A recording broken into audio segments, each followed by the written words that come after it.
कांग्रेस नेता राहुल गांधी मोदी सरकार के खिलाफ दुष्प्रचार करने के लिए नए नए हथकंडे अपनाते हैं और समय समय पर नए नए मुद्दे ढूंढते रहते हैं कि किस मुद्दे को हवा देकर मोदी सरकार को घेरे।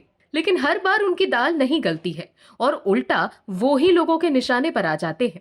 कांग्रेस की शुरू से ही आदत रही है कि वो खुद तो अमीर बनाकर रहना चाहती है और देश की जनता को गरीब बनाकर रहना चाहती है।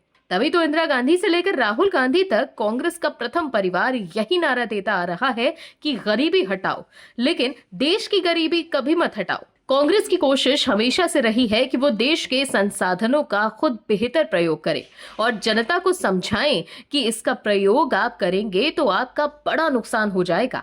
यानी कि खुद तो अमीर होना है, लेकिन देश की जनता को हमेशा से गरीब ही बना के रखना है। यही आदत रही है कांग्रेस की, जिसके साथ वो हमेशा रही।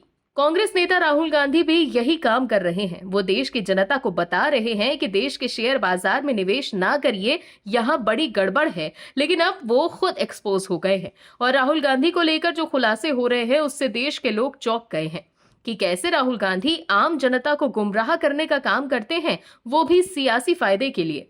लेकिन अब जिस तरह से वो एक्सपोज हुए हैं उससे उनकी विश्वसनीयता जरूर खतरे में है। आखिर कैसे ही राहुल गांधी अपनी ही बिछाए जाल में फंस गए हैं, बताते हैं आपको इस रिपोर्ट में। दरअसल हिंडनबर्ग की हाल ही में एक रिपोर्ट आई थी।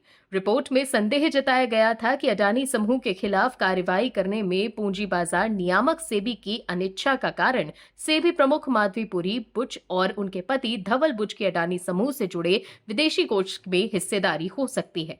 रिपोर्ट को लेकर बाजार से लेकर राजनीति में हलचल तेज हो गई। कांग्रेस नेता राहुल गांधी ने रिपोर्ट के बाद शेयर बाजार में निवेश को लेकर सवाल खड़े किए। राहुल ने शेयर बाजार में जोखिम की बात कही। उन्होंने कहा कि शेयर बाजार को कंट्रोल करने वाली संस्था से ही समझौता किया गया है। लोकसभा में विपक्ष के नेता राहुल गांधी ने रविवार को कहा कि सेबी की अध्यक्ष के खिलाफ लगे आरोपों ने संस्था की शुचिता के साथ गंभीर समझौता हुआ है। राहुल गांधी का कहना है कि देश भर के ईमानदार निवेशकों के मन में सरकार के लिए कई सवाल हैं। सेबी के अध्यक्ष माधवीपुरी बुच ने अभी तक इस्तीफा क्यों नहीं दिया? अगर निवेशकों की गाढ़ी कमाई डूब जाती है तो इसके लिए कौन जिम्मेदार होगा? प्रधानमंत्री नरेंद्र मोदी, सेबी अध्यक्ष या फिर गौतम अडानी? राहुल गांधी को बीते करीब 5 महीनों में शेयर बाजार से 46.49 लाख रुपए का मुनाफा हुआ है। ये मुनाफा उनकी ओर से रायबरेली लोकसभा के लिए भरे गए चुनावी नामांकन में दर्ज शेयरों के आधार पर कैलकुलेट किया गया है।